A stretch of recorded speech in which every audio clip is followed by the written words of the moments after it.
Honestly, if you're not a fan of Resident Evil, now's the best time to be one.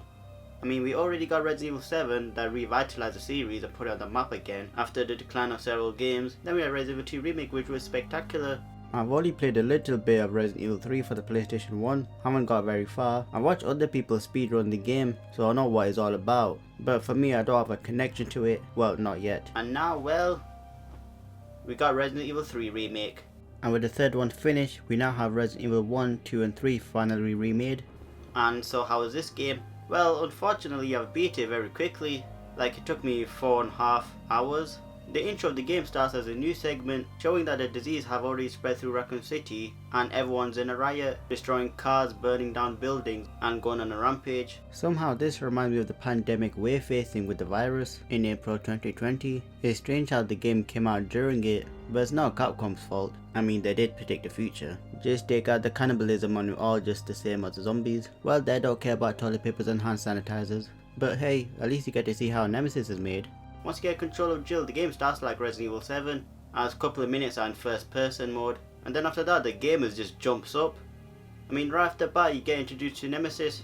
I didn't expect that because I thought he'd probably show up in halfway point like Mr. X. And when he chases you out of your apartment, you get to see the true horrors of Raccoon City. I mean, everyone's running away from zombies saving their own skin. Nemesis is a pain in the ass to run away from, especially with zombies around because well, your actions are limited now, and he relentlessly chases after you, or he can jump in front of you and cut you off, and further on he plants parasite into zombies, turning them into freaking Las Plagas. Now this game is beautiful to look at, it really is, because half of the section you're just mostly outside of Raccoon City, while in Resident Evil 2 you're mostly inside. Plus this game has less puzzles in order for you to progress, so if you're into those kind of things then you're probably going to be disappointed. Like comparing it to Resident Evil 2 in where you have to find 3 medallions in the police station, and in here is not so much. Maybe there are some puzzles in the side activities, but not in the main story. And of course being a Resident Evil game you have your sewers, pharmaceutical labs and your interconnected cities, meaning everything is connected so you won't just run to a dead end. And I was surprised how this game just introduces everyone so quickly. I mean, I wasn't taking my time with it because I was just too busy panicking running away from Nemesis,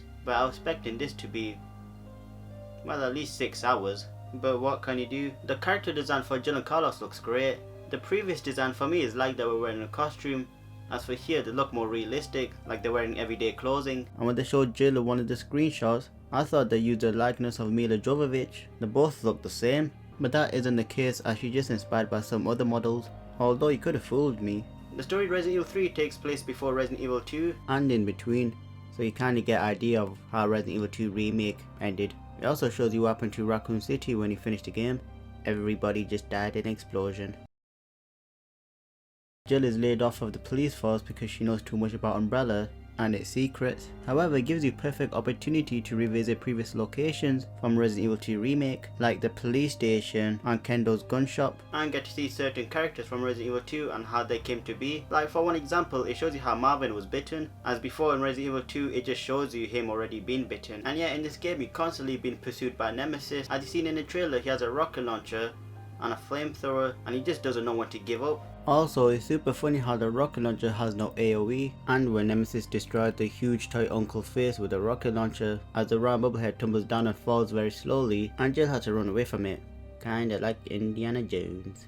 I played it in normal mode, thank god, but I dread playing on hardcore. But I probably will anyways to get the trophies. And Nemesis isn't the only villain. If you already played the game of Resident Evil 3 then probably know about Nikolai. He's still a dickhead, I don't like him. He's just a dude that's motivated by money. Now as for the gameplay, it's very similar to Resident Evil 2 Remake, but in this one Jill has quick dash, and that move you can basically avoid being bitten or being punched by Nemesis, but you have to time it right. And when you do time it right, you feel like a god, especially when you do it multiple times in a row and against Nemesis. This wouldn't be a Resident Evil game if Jill didn't have her Master of Unlocking skills, as in this game you use a lockpick and you can open up, well, locks, and you can find different collectibles like shooting the mini bobblehead thingies and reading memos. There's probably some other collectibles, if so then I didn't really encounter them in my first playthrough. And Jill isn't the only character you get to play as you get to play as Carlos, the Umbrella mercenary. I really enjoyed playing his section, as he don't worry too much about survival since he has enough ammo to pull everything off, and in certain parts you have to kill hordes of zombies in order to progress. And as for his gameplay, like I said, is the same as Jill's, but he doesn't have quick dash. Instead, he can just nudge zombies out of the way, and if you time it right, Carlos will punch them. This is useful if he's surrounded by hordes of enemies or doing it to hunters, as when you pull it off and aim, time will slow down a bit as you get enough time to breathe and figure out your next attack. And since I've already completed the game, I can say that he has his own identity, because at first I was worried that it's going to be a reskin using all the assets from Resident Evil 2. Like so far, all the zombies look different compared to Resident Evil 2 Remake. Well, except for when you go to Underground Lab, then they all look the same. However, it doesn't feel like Resident Evil 2, even though someone probably mistakes it being so. But you don't have huge content, like there's no B scenario, there's no hunk mini missions or tofus and his variants. The only thing you get is concept art and character models. But I guess the developers compensated that with Project Resistance,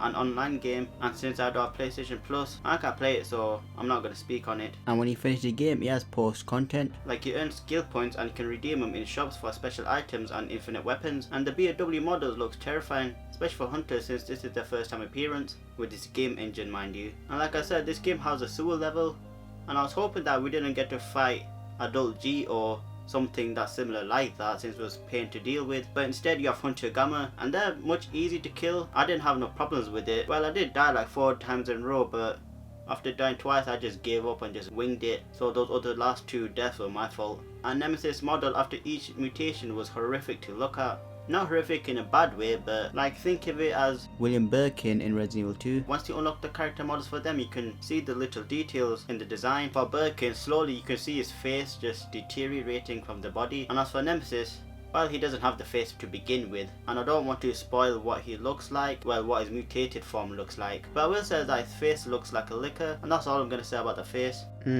Well, when you go to the clock tower and see his second transformation, I was at awe because he looks so cool. I wasn't expecting that particular design. I thought he was just going to have more tentacles, but that isn't the case. And not only that, I also forgot my shotgun, so I had to restart the fight again. So remember to basically get all your strong weapons when you see Clock Tower in the distance. And your final showdown with Nemesis is so much better than the train sequence in Resident Evil 2 Remake, when William becomes a giant blob. I'm not going to use the footage, but my favourite part is when Jill uses the railgun. It's so cool to see her finally stopping Nemesis, the monster that was pursuing you non-stop. Well, at least he took the hint. And yeah, I've beaten it in 4+ hours, and on normal mode mind you. But I wasn't taking in the sights and just appreciating the design and level layout of the game. I'll probably do that in my second playthrough since I know when Nemesis will appear, and I'll probably play on easy mode just to see everything and see it in great detail. And what else is there? Oh yeah, the voice acting is pretty good as well. I especially like Carlos' interaction with Jill. And like I said, Carlos' design in this game looks really good compared to his original Resident Evil 3 model where it looks clean. In this game he looks rough and gritty. And the way how Nemesis stars, I didn't mind. I mean, there's so many other games where they mess it up, but in here they did a pretty good job.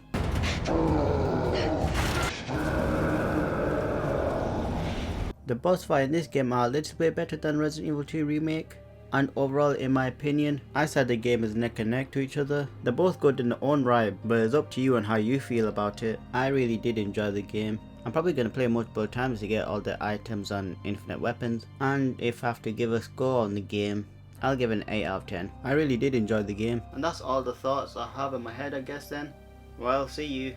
Time to play again, fight Nemesis.